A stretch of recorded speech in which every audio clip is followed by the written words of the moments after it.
रजिया, ये मसाले तुमने धूप में नहीं सुखाए क्या?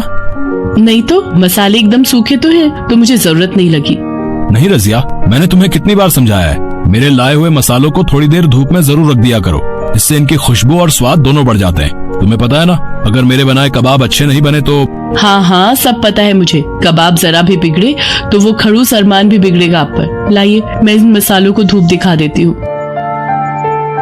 और सुनो, तुम इतने गुस्से में मत रहा करो, हंसती हो तो ज्यादा अच्छी लगती हो। रहने दो जी, आपको मेरी हंसी की परवाह होती तो इस वक्त हम अलीगढ़ में होते। रजिया, काम से छुट्टी नहीं मिली तो मैं क्या करूं, तुम ही बताओ। कुछ मत करो आप, उस अरमान की जी हुजूरी ही करो बस। मैंने सोच लिया है, अगली बार जब मेरे मायके में कुछ होगा ना तो मैं बच्चों के साथ अकेली ही चली जाऊंगी, आपके भरोसे नहीं बैठूंगी। अच्छा ठीक है, चली जाना, मैं तुम्हें रोकूंगा नहीं, बस अब तो खुश हो जाओ। अच्छा ये बताओ, शाम को क्या लेकर आऊं तुम्हारे लिए? अगर वो अरमान मुंह ना बिगाड़े तो थोड़े से कबाब लेते आना, बच्चों का भी बहुत दिनों से मन है। ठीक है, लेता आऊंगा, अगर तुम एक बार मुस्कुरा दो तो। आप जाते क्यों नहीं? देर नहीं हो रही आपको? अरे हाँ, मैं तो भूल ही गया था बिल्कुल, मुझे तो काम पर जाना था भाई। रजिया और इकबाल के निकाह को 4 साल हो चुके थे और उनके 2 बच्चे भी थे, शामिया और रिजवान। इकबाल शहर के एक छोटे से ढाबे में काम करता था। उसके हाथों में गजब का स्वाद था, खास तौर पर उसके हाथों से बने कबाब उस ढाबे की पहचान थे। शाम होते ही ढाबे के सामने लोगों की भीड़ जमा हो जाती थी और सभी की एक ही फरमाइश होती थी। अरे भाई 5 प्लेट कबाब जल्दी से, एकदम गर्म चाहिए भाई। हाँ गर्मी मिलेंगे पर जल्दी नहीं हो पाएगा, थोड़ा तो वक्त लगेगा भाई, पहले से ही बहुत भीड़ है और सबको कबाब ही चाहिए। अच्छा तो फिर रहने दो, हमें देर हो रही है, हम कुछ और खा लेंगे। अरे नहीं यार, क्या बात कर रहा है, खाएंगे तो कबाब ही, यहाँ बहुत ही अच्छे कबाब मिलते पता है। वो नहीं खाए तो समझ ले तेरा इस शहर में आना बेकार ही रहा। पर मूवी के लिए भी तो जाना है ना, और यहाँ तो टाइम लगने वाला है। मूवी छूटती है तो छूट जाए, पर कबाब नहीं छूटने चाहिए। अब भाईजान आप ये पैसे रखो, हम इंतजार कर लेंगे। ये इकबाल के हाथों का स्वाद ही था कि शहर के बड़े और नामी होटलों को छोड़कर लोग सिर्फ उसी के हाथों से बने कबाब खाने आया करते थे। लेकिन इसके बावजूद ढाबे के मालिक अरमान को इकबाल की बिल्कुल कद्र नहीं थी। इकबाल, इतना वक्त क्यों लग रहा है तुझे? है बाहर लोगों के खड़े होने तक की जगह नहीं है। बस अभी लाया। वो भाईजान, ये सिगड़ी थोड़ी टूट गई है, जिसकी वजह से काफी आंच बाहर आ रही है। तो हाँ, तो तू चला रहा है क्या? फालतू के बहाने मत बना और फटाफट कबाब बना कर ला, ये सिगड़ी अभी खूब चलेगी, मुझे ये बिल्कुल ठीक दिख रही है। अरमान हमेशा इकबाल से ऐसे ही बात किया करता था। असल में इकबाल से पहले उसके अब्बू अरमान के ढाबे पर ही काम किया करते थे। अपने आखिरी वक्त में जब वो बीमार पड़े तो अरमान ने उनके इलाज के लिए इकबाल को कुछ पैसे उधार दिए थे। हालांकि उन पैसों को खर्च करके भी इकबाल अपने अब्बू को नहीं बचा सका और उसकी माली हालत भी ऐसी नहीं थी कि वो अरमान का उधार चुका सके, तो बस इसीलिए वो मजबूर था। अरमान ने उधार के बदले उसे अपने ढाबे पर काम करने को कहा। तनख्वाह के नाम पर भी इकबाल को बहुत ही कम पैसे दिया करता था, बावजूद इसके कि इकबाल के कबाबों की वजह से उसकी अच्छी खासी कमाई हो रही थी। अरे क्या हुआ भाई, पूरी रात खड़ा रखोगे क्या? है कहाँ है कबाब? आप रुकिए जनाब, मैं बस अभी देख कर आया। गुस्से से तिलमिलाया अरमान एक बार फिर ढाबे के पीछे बनी रसोई में इकबाल को हड़काने पहुंचा, लेकिन रसोई का नजारा देखकर उसके होश ही उड़ गए। इकबाल जमीन पर बेहोश पड़ा था। असल में कबाब जिस सिगड़ी पर सिक रहे थे, जो टूटकर बिखर चुकी थी, और जलते हुए कोयले इकबाल के ऊपर आ गिरे थे। इकबाल बुरी तरह जल गया था।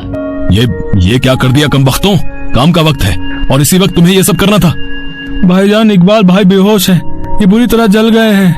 हाँ दिख रहा है मुझे। उफ, अब इसका इलाज भी मुझे ही करवाना होगा, क्या मुसीबत है।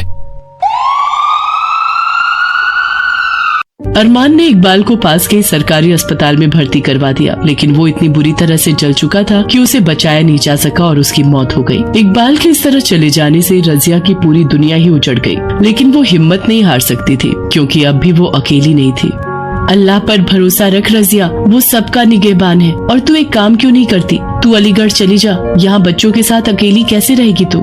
नहीं बाजी, निकाह के बाद मायका बस कभी कभी जाने के लिए ही होता है, और अम्मी अब्बू पर बोझ बनकर मैं कब तक जी सकूंगी? अपने बच्चों की खातिर अब मुझे खुद ही कुछ करना होगा। बिल्कुल सही कहा तुमने बहन, तुम्हें किसी पर बोझ बनने की जरूरत नहीं है जब तक तुम्हारा ये भाई जिंदा है। आप यहाँ? अस्सलाम वालेकुम। वालेकुम अस्सलाम। बहन, इकबाल के साथ जो हादसा हुआ उसका मुझे बहुत अफसोस है, लेकिन मैं ये भी जानता हूँ कि फिलहाल मुझे क्या करना चाहिए। तुम फिक्र मत करो, तुम्हें काम चाहिए ना, तो मैं दूंगा तुम्हें काम। अब से तुम मेरे ढाबे के लिए कबाब बनाओगी। लेकिन मुझे तो कबाब बनाने आते ही नहीं, उन्हें तो हमेशा यही बनाते थे। मैं तो बस मसाले वगैरह तैयार करने में इनकी मदद कर दिया करती थी बस। मत भूलो कि अल्लाह ने औरतों के हाथों को खास नेमत से नवाजा है, और तुम तो इकबाल की बीवी हो। मुझे भरोसा है कोशिश करोगी तो जरूर इकबाल से भी बेहतर कबाब बना सकोगी।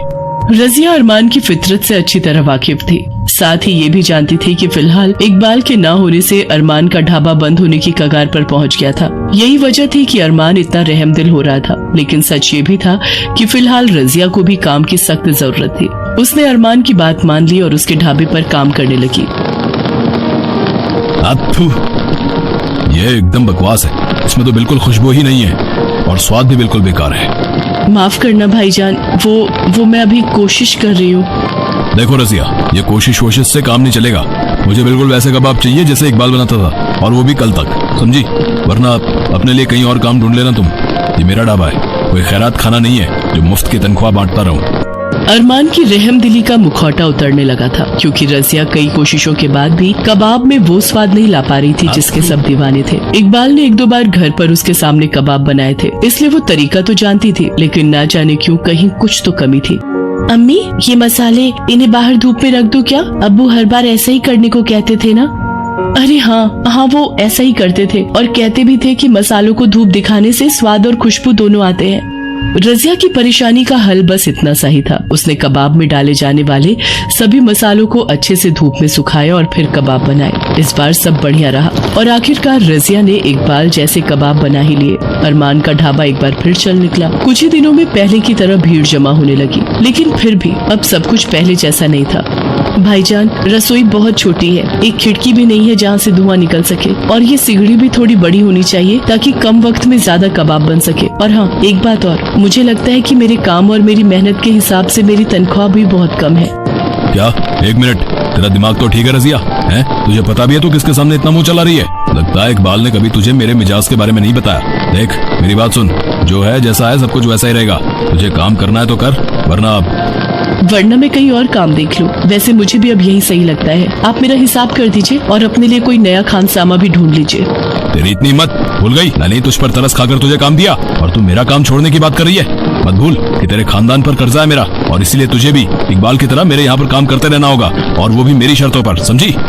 नहीं, अब समझना मुझे नहीं बल्कि तुम्हें होगा। मेरे शौहर बहुत सीधे आदमी थे और इसीलिए तुम हमेशा उनका फायदा उठाते रहे, और मुझे यहाँ आकर ही पता चला कि असल में तुम ही उनकी मौत के जिम्मेदार हो। तुमने वो टूटी सिगड़ी सही वक्त पर बदलवा दी होती तो मेरे शौहर आज जिंदा होते। तो बात ये है कि तुम्हारा कर्जा तो गया भाड़ में। अगर सीधी तरह से मेरे बकाये पैसे मुझे नहीं दिए तो मैं यहाँ से सीधे पुलिस के पास जाऊंगी, समझे? रजिया के तेवर भी अलग थे और हालात भी। असल में उसने पहले से ही सब सोच रखा था। इकबाल ने हमेशा खुद को अरमान के एहसानों तले दबाए रखा, लेकिन रजिया वो अब आजाद थी। उसे बहुत कुछ करना था, कबाब के उसी स्वाद के दम पर जिन्हें अब उनकी असली पहचान मिलने वाली थी।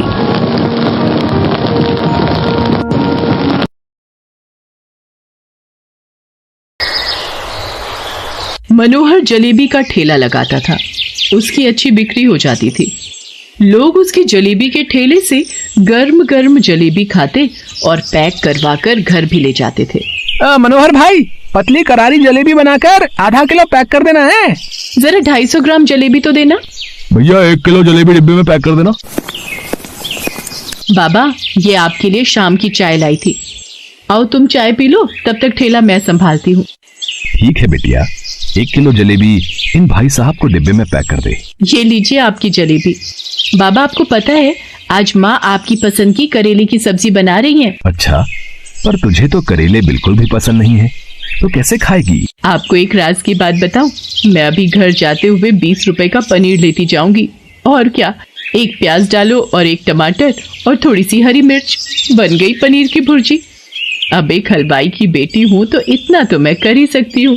ये देखो, मैंने बिल्कुल आप ही की तरह जलेबी तलकर तैयार की है। अब मैं चलती हूँ, माँ घर पर इंतजार कर रही होगी। आप शाम को जल्दी आ जाना। ज्योति के रूप में बिटिया पाकर सचमुच मेरे तो भाग्य ही खुल गए। मेरी बच्ची कितनी समझदार है। ज्योति मनोहर की इकलौती औलाद थी। मनोहर और शारदा ज्योति को जान से भी ज्यादा प्यार करते थे।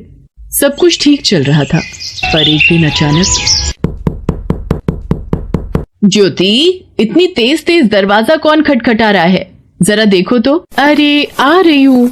इतनी तेज दरवाजा क्यों खटखटा रहे हो? बंसी भैया, आप? क्या हुआ? आप हड़बड़ा क्यों रहे हो? ज्योति, तुम्हारे बाबा के हाथ के ऊपर गर्म तेल की कढ़ाई गिर गई है। उनका सीधा हाथ पूरा जल गया है। हम उन्हें बराबर के अस्पताल में ले गए हैं। डॉक्टर अभी उन्हें देख रहे हैं। क्या? माँ, जल्दी चलो, बाबा पता नहीं किस हाल में होंगे ये। ज्योति शारदा के साथ अस्पताल पहुंचती है। मनोहर का सीधा हाथ पूरी तरह से जला हुआ था। इनके हाथ पर गर्म तेल गिरने से स्किन जल गई है और छाले पड़ गए हैं। जख्म को ठीक होने में कम से कम 2 महीने लग जाएंगे। बाबा, ये सब कैसे हुआ? पता नहीं बिटिया, हाथ कैसे लग गया कुछ समझ ही नहीं आया। कढ़ाई मेरे हाथ के ऊपर पलट गई। डॉक्टर मनोहर को लगाने की और खाने की दवाई लिखकर दे देता है। दवाइयाँ इतनी महंगी थी कि जितने भी घर में जुड़े हुए पैसे थे सब मनोहर के इलाज पर लग गए। कुछ ही पलों में मनोहर के घर पर दुखों का पहाड़ टूट गया। शारदा, सब कैसे होगा? ठीक होने में बहुत समय लग जाएगा। हमारे जुड़े हुए सारे पैसे मेरे इलाज में लग गए।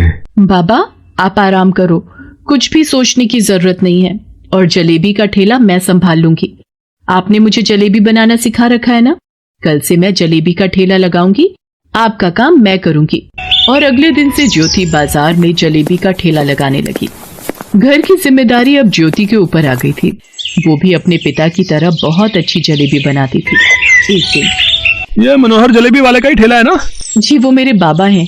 उनकी तबीयत ठीक नहीं है, इसलिए आजकल जलेबी का ठेला मैं संभाल रही हूँ। अच्छा, हमें राम मंदिर के लिए 20 किलो जलेबी चाहिए। पहले भी हमारे सेठ जी ने तुम्हारे पिताजी से मंदिर के लिए एक बार जलेबी बनवाई है। उन्हें तुम्हारे पिताजी के हाथ की शुद्ध बढ़िया घी में बनी जलेबी बहुत पसंद आई थी, इसलिए उन्होंने मुझे ऑर्डर देने के लिए भेजा है।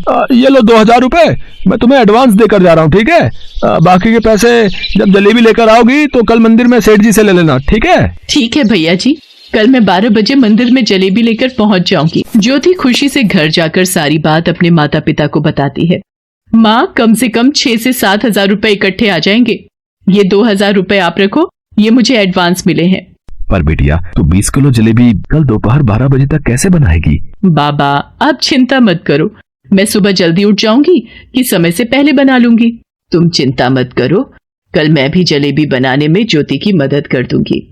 ज्योति अगले दिन सुबह जल्दी उठ जाती है और अपनी माँ शारदा के साथ मिलकर 20 किलो जलेबी तैयार कर लेती है और वो जलेबी का ऑर्डर लेकर राम मंदिर पहुंचती है। मैं देख रहा हूँ आप पिछले 20 सालों से अपनी खोई हुई बेटी का जन्मदिन मना रहे हैं और अपनी बेटी के जन्मदिन पर आप भगवान राम को जलेबी का भोग लगाते हैं।